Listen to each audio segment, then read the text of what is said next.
A very warm good morning to all the students. बच्चे, आज का जो लेक्चर है, आज हम कुछ बेसिक कॉन्सेप्ट्स पढ़ेंगे बायोलॉजी में. ठीक है. लास्ट टाइम हमने डाइवर्सिटी के बारे में पढ़ा था, diversity in the living world. Okay, ये आपके जितने भी आज जो हम टॉपिक्स पढ़ेंगे ये आपके उसी से रिलेटेड हैं. बट कुछ ऐसी बायोलॉजिकल टर्म्स हैं, कुछ ऐसे की पॉइंट्स हैं, कुछ ऐसे डिफाइंस हैं जो आपको पता होना चाहिए, जो कि बहुत नॉर्मल हैं, और उसके बारे में ही मैं आपको बता रही हूँ. जिन बच्चों ने आज लेक्चर अटेंड नहीं किया था वो अभी इस यूट्यूब अपलोडेड वीडियो से देख सकते हैं.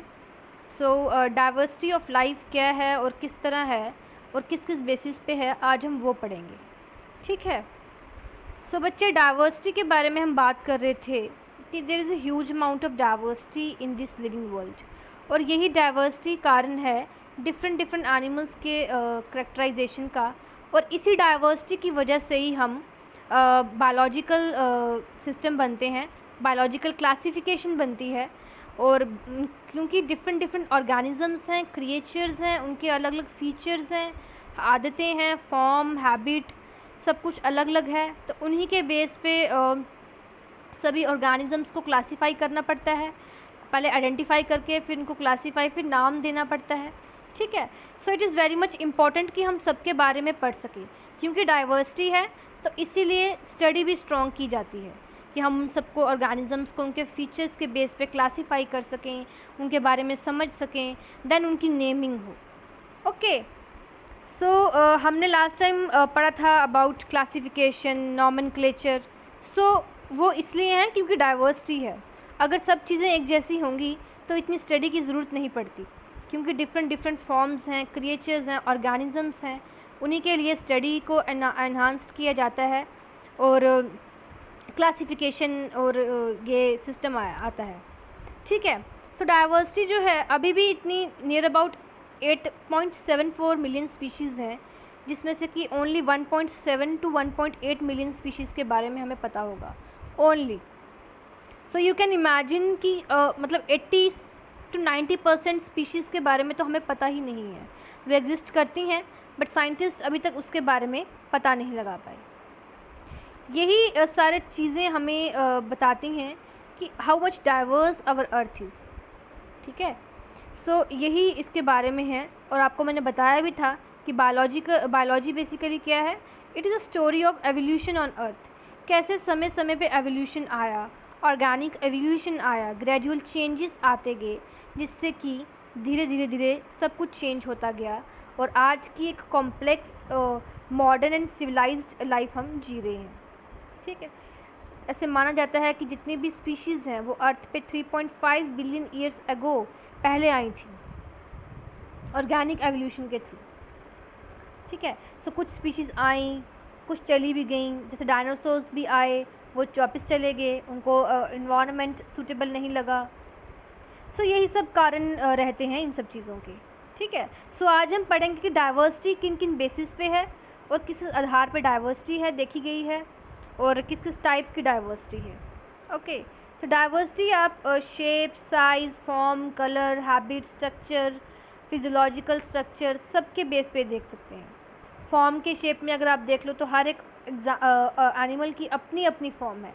अगर एक छोटे से छोटा बैक्टीरिया भी हम ले लें, वो भी कोई ओवॉइड शेप का होगा, कोई राउंड होगा, कोई रॉड शेप बैक्टीरिया होगा.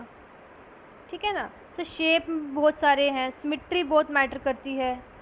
किसी की एसिमिट्री होती है, कोई सिमिट्री ही नहीं होती है. किसी की बायलेटरल सिमिट्री होती है, जैसे कि हम ह्यूमंस, अगर हमें कोई 2 इक्वल हाफ्स में काटे तो हमारी पूरी हम एक ऑर्गेनिज्म पूरे 2 इक्वल हाफ्स में बट जाता है. So it is known as bilateral symmetry. Starfish के केस में वो रेडियल सिमिट्री है. सेंटर ऑफ द रेडियाई आप काटेंगे तो सर्कल मिलेगा आपको. ठीक है ना. तो ये सब क्या है, सिमिट्रीज एंड फॉर्म्स. शेप के केस में अगर आप देखें तो डिफरेंट ऑर्गेनिजम्स की अलग अलग शेप्स हैं. मतलब कोई किसी शेप का है, कोई किसी शेप का है. ठीक है ना. एक ऑर्गेनिज्म की एक शेप नहीं होती. साइज़ में अगर आप देखें तो और भी डाइवर्सिटी है. फॉर्म से भी ज़्यादा साइज़ में डाइवर्सिटी देखने को मिलेगी आपको. छोटे से छोटा बैक्टीरिया या माइक्रो ऑर्गेनिज्म जो आप देख भी नहीं सकते, आप माइक्रोस्कोप यूज़ करते हैं उसको देखने के लिए, और एक बड़े से बड़ा लाइक वेल, ना, लार्जेस्ट मैमल ऑन अर्थ। एक जो न्यू बॉर्न वेल का जो बेबी होता है वो एक फुल ग्रोन एलिफेंट से भी बड़ा होता है। सो यू कैन इमेजिन, यही होता है, यही फ़र्क आ जाता है डाइवर्सिटी में। कलर के केस में आप देखें तो कितनी बटरफ्लाइज हैं, बर्ड्स हैं, डिफरेंट डिफरेंट कलर्स, मतलब उनके कलर पैटर्न्स होते हैं। कोरल्स, जो कोरल रीफ्स होते हैं जो अर्थ के मतलब आप सी में देखेंगे वो कितने कितने डिफरेंट कलर्स शो करते हैं। एंजियोस्पर्मिक फ्लावर्स हैं, ऐसा लगता है कि खुद पेंट किया हुआ है। कितने ब्यूटीफुल ब्यूटीफुल फ्लावर्स हैं with very very beautiful petals, colourful fragrance. So these all have very striking colour patterns. Habitat के केस में कुछ एक्वेटिक हैं, पानी में रहने वाले हैं। पानी में रहने वाले हैं तो अगर जो सी के पानी में रहते हैं वो मैरीन एनिमल्स हैं। जो पॉन्ड्स और रिवर्स में रहते हैं, जो नमकीन पानी में नहीं रहते, वो फ्रेश वाटर्स हैं। उनमें भी आगे बहुत सारी वेरिएशन है, जैसे कि जो ऑर्गेनिज़म्स फ्लोटिंग ऑर्गेनिज़म्स हैं और आपके करंट वेव्स के थ्रू बह जाते हैं, पानी में अगर बहाव आया तो उसके थ्रू बह जाते हैं, उनमें उनको आप कहेंगे प्लैंकटॉन्स, जो कि आपका बैक्टीरिया है, प्रोटिस्ट है। अगर वो एक्टिवली स्विमिंग ऑर्गेनिज़म्स हैं कि किसी भी जितनी मर्जी पानी का बहाव आए बट वो अपनी स्पीड से ही चलेंगे, वो नेक्टॉन्स हैं आपके, जैसे whales, turtles, seals, cuttlefish, shark. कुछ बेंथोस हैं जो बिल्कुल धरती पे, मतलब पानी के अंदर जो धरती का तला है वहाँ पे रहते हैं, स्टारफिश जैसे वहाँ पे क्रॉल करती हैं, ठीक है। कुछ वॉर्म्स और क्लैम्स हैं जो वहाँ पे अपनी बरोज बना देते हैं। स्पॉन्जेस और कोरल रीफ्स अटैच्ड रहते हैं, बिल्कुल जो पानी के नीचे जो तला होता है उस पर अटैच्ड रहते हैं। टेरेस्ट्रियल एनिमल्स के केस में अगर आप देखो तो कुछ फोजोरियल क्रिएचर्स हैं, जैसे एंट्स, रैबिट्स, रैट्स। कुछ ऐसे हैं जो क्लाइंब कर जाते हैं वॉल्स और रूट्स को, उन्हें हम स्कैंसोरियल फॉर्म्स कहेंगे। कुछ जैसे कि लीजर्ड्स आ जाती हैं जिसमें, कुछ ट्रीज़ पे होते हैं जिन्हें हम अर्बोरियल्स कहते हैं। और कुछ आपके मतलब जैसे उड़ने वाले होते हैं, they can take to flight, aerials जिन्हें आप कहते हैं, लाइक बर्ड्स, इंसेक्ट्स। प्लांट्स के केस में भी ऐसा ही होता है। प्लांट्स के केस में भी ऐसा ही होता है कि उनमें क्या होता है कि कुछ हैलोफाइट्स होते हैं, कुछ हाइड्रोफाइट प्लांट्स होते हैं, कुछ जीरोफाइट्स होते हैं। हाइड्रोफाइट्स पानी में रहते हैं, हैलोफाइट्स सेलीन सॉइल में रहेंगे, जो मीडियोज़ में रहेंगे उन्हें मीज़ोफाइट्स कहेंगे, और जो बिल्कुल जैसे डेजर्ट कंडीशंस होती हैं उनमें रहेंगे उन्हें हम ज़ीरोफाइट्स कहेंगे। हैबिटेट में भी बहुत वेरिएशन आती है, हैबिटेट भी बहुत डाइवर्सिटी क्रिएट करता है। कुछ फ्री लिविंग होते हैं, मतलब इंडिपेंडेंट लाइफ जीते हैं। कुछ पैरासाइट्स होते हैं, दूसरे ऑर्गेनिजम्स पे अटैक करके रहते हैं। कुछ मिलजुल के रहते हैं म्यूचुअल अंडरस्टैंडिंग से, म्यूचुअल कॉर्पोरेशन से, जिन्हें हम सिम्बियोन्ट्स कहते हैं या कमेंसल्स कहते हैं। एनिमल्स के केस में क्योंकि वो चल फिर सकते हैं, प्लांट्स तो खैर रूटेड रहते हैं सॉइल में, एनिमल्स कैन मूव, सो उनके केस में कुछ सॉलिटरी होते हैं जो अटैच्ड रहते हैं। कुछ ग्रेगेरियस होते हैं जो कॉलोनीज़ बनाते हैं, मतलब ग्रुप्स बनाएंगे कुछ, और कुछ कॉलोनीज़ बनाते हैं जिनमें डिवीज़न ऑफ लेबर भी होता है, जैसे हनी बीज के केस में देखा गया है, एंट्स के केस में देखा गया हुआ है। सब कॉलोनीज़ बना के रहते हैं और अपना अपना काम करते हैं, सोशल लाइफ दे लिव। कुछ ऐसे ऑर्गेनिजम्स होते हैं जो रहते तो ग्रुप्स में हैं बट एक दूसरे की हेल्प नहीं करते, जैसे कि लोकस्ट। और कुछ ग्रुप में भी रहते हैं, कॉलोनीज़ भी फॉर्म करते हैं, बट एक दूसरे से वो बहुत अलग अलग रहते हैं। So you can see diversity, हर एक पॉइंट पे यहाँ पे डाइवर्सिटी है, हर एक ऑर्गेनिज़म एक दूसरे से अलग है। इस आई मीन जिस धरती पे इतनी डाइवर्सिटी है, so diverse is our earth, that कि अगर हम पूरी ज़िंदगी, मतलब हर इंसान अगर अपनी ज़िंदगी लगा दे खोज करने में, सो तब भी पॉसिबल नहीं है। कुछ ऑर्गेनिजम्स डे में एक्टिव रहते हैं, जैसे स्क्विरल, पिजन, उन्हें हम डायर्नल एनिमल्स कहते हैं। कुछ नाइट टाइम एक्टिव रहते हैं, जैसे आउल, बैट, उन्हें हम नक्टर्नल एनिमल्स कहते हैं। और कुछ आपकी डस्क और डॉन के टाइम पे एक्टिव रहते हैं, जैसे शाम को संध्या का समय होता है, रात से पहले और सूर्य ढलने के बाद, उसे हम डस्क कहते हैं। और डॉन कहते हैं हम जब रात ख़त्म हो चुकी हो और जब पहला सूरज उगने वाला हो, उससे पहले के समय को हम डॉन कहते हैं। कुछ उस समय पे एक्टिव रहते हैं, जैसे कि रैबिट। जिसे आप क्रीपस्कुलर एनिमल्स में भी कहते हैं। मैमल्स कुछ जैसे जो मैन और बियर है वो अपने एंटायर फीट पे वॉक कर सकता है। हम 4 हाथ या जैसे उस तरह बना के नहीं चलते हैं।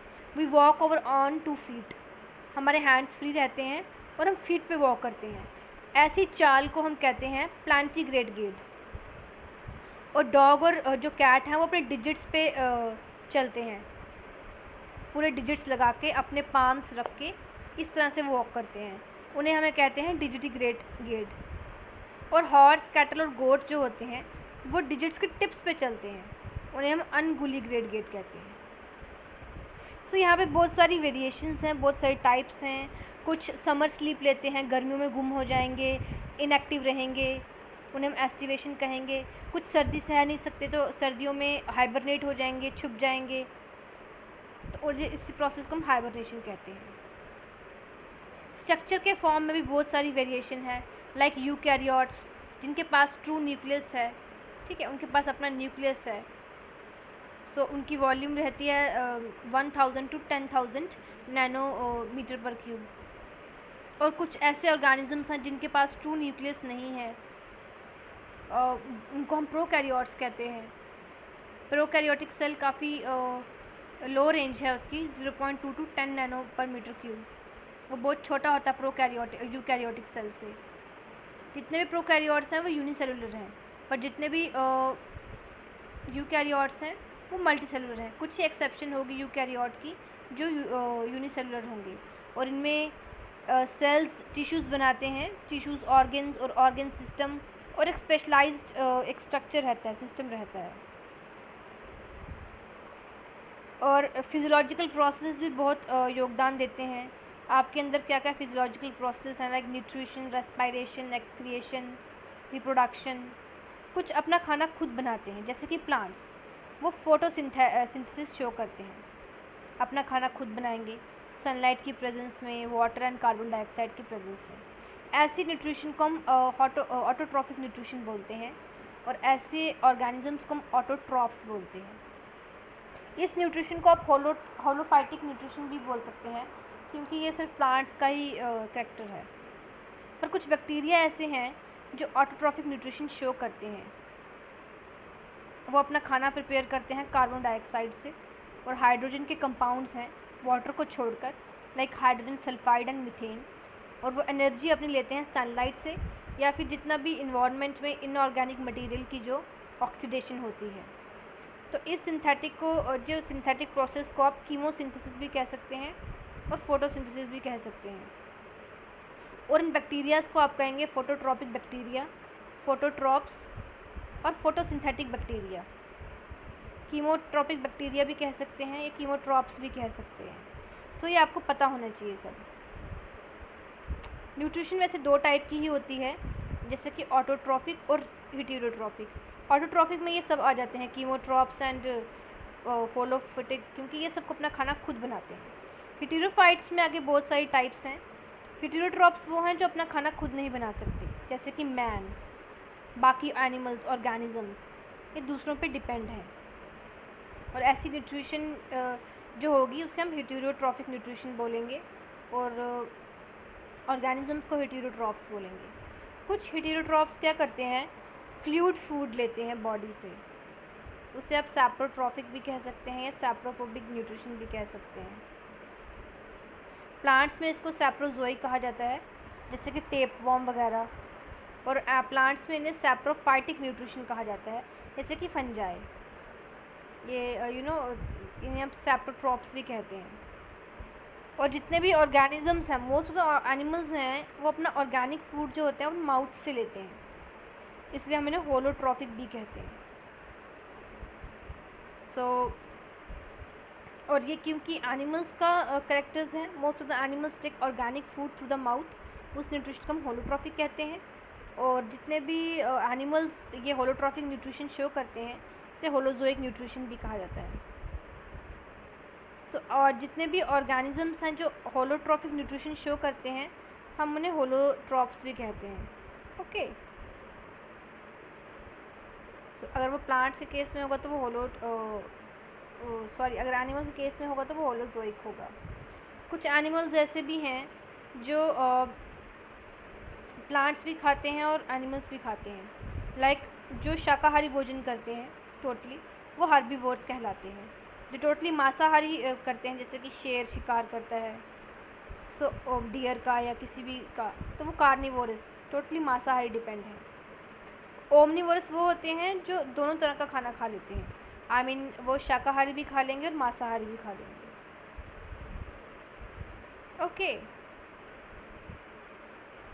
कुछ एनिमल्स फ्लूइड्स के थ्रू जैसे सेल सैप या ब्लड सक करते हैं और कुछ सॉलिड मटेरियल लेते हैं। जो ब्लड लेते हैं एनिमल्स, उन्हें सैंग्यूरियस कहते हैं, जैसे मस्कीटो, बेड बग, लीच। और कुछ एनिमल्स जो होते हैं आपके फीकल मैटर पे अपना फीकल मैटर से अपना न्यूट्रिशन लेते हैं। उन्हें आप कहते हैं कॉप्रोफैगस, जैसे कि रैबिट है। इस स्तर पे बहुत सारी डाइवर्सिटी है, डिफरेंट ऑर्गेनिजम्स अपना अपना लेवल शो करते हैं। कुछ ऑर्गेनिजम्स ऐसे हैं जैसे यूग्लिना, उसका एक से ज़्यादा मोड ऑफ फीडिंग है, उसे आप मिक्सोट्रॉफिक न्यूट्रिशन भी कहते हैं। जैसे जो ऑटोट्रॉफिक भी शो करता हो, हेटेरोट्रॉफिक भी शो करता हो। यूग्लिना एक बहुत ही एक कंट्रोवर्सी है, इसका अभी तक पता नहीं चल सका कि ये प्लांट है या एनिमल है, क्योंकि ये दोनों टाइप की न्यूट्रिशन शो करता है, दोनों तरह के फीचर्स शो करता है, कि इसका पता लगाना मुश्किल होता है कि ये प्लांट्स के केस में है या एनिमल्स के केस में है। कुछ प्लांट्स ऐसे होते हैं जो इंसेक्टिवोरस होते हैं। अगर इंसेक्ट उनके पास आएगा तो वो उसे टोटली अपने अंदर ले लेते हैं, ग्रैब कर लेते हैं। नाउ रेस्पायरेशन भी बहुत इंपॉर्टेंट है। Oxygen, exchange of gases. So oxygen में भी ऑब्टेन फ्रॉम वाटर और एयर। अगर तो जो वाटर से लेंगे, लाइक एक्वेटिक एनिमल्स, वो डिजॉल्व ऑक्सीजन लेते हैं पानी में। ओके, सो उन्हें हम वो उस केस में आ जाएंगे, एक्वेटिक एनिमल्स के केस में आ जाएंगे। कुछ अपनी बॉडी सरफेस से लेते हैं, जैसे अर्थवर्म की रेस्पायरेशन उसकी स्किन के थ्रू होती है। कुछ गिल्स, जैसे कि फिशेस जो हैं वो गिल्स के थ्रू ब्रीथ करती हैं। और कुछ लंग्स से ब्रीथ करते हैं, जैसे आपकी डॉल्फिन्स हो गई, ह्यूमंस हो गए, we breathe through our lung, respiration occurs in our lungs. और कुछ जैसे प्लांट्स जो होते हैं, प्लांट्स के केस में क्या होता है, एक जनरलाइज्ड अपर्चर स्ट्रक्चर्स प्रेजेंट होते हैं लीफ पे, जो स्टोमेटा कहलाते हैं, जहाँ पे आपकी एक्सचेंज होता है गैसेस का।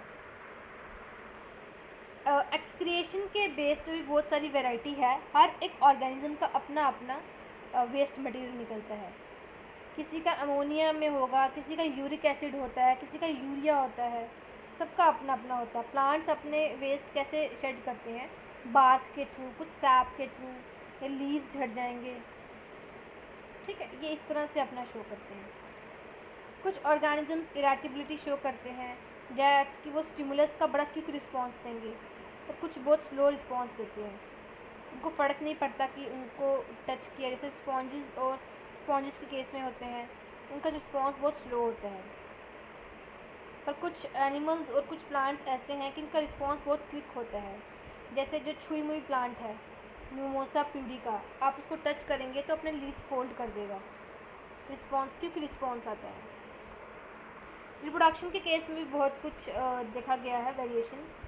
किसी का सेक्सुअल मोड होता है, किसी का एसेक्सुअल मोड ऑफ रिप्रोडक्शन होता है। कुछ एनिमल्स एग लेइंग, एनिमल्स के केस में एग लेइंग होंगे वो, तो वो ओविपैरस कहलाएंगे। कुछ मैमल्स की तरह अपना गिव बर्थ देते हैं, जैसे बैट्स हैं, तो विविपैरस होंगे। सो रिप्रोडक्शन, और हर एक, सिर्फ रिप्रोडक्शन ही नहीं, जितने भी हमने टॉपिक्स पढ़े हैं, हर एक केस पे डाइवर्सिटी का पॉइंट आता है। डिफरेंट ऑर्गेनिजम्स अलग अलग चीज़ें शो करते हैं, और वहाँ पे डाइवर्सिटी प्रोड्यूस होती है। So this was all about your today's lecture. अब बाकी हम कल के लेक्चर में कंटिन्यू करेंगे। Okay, thank you very much, God bless you and study hard.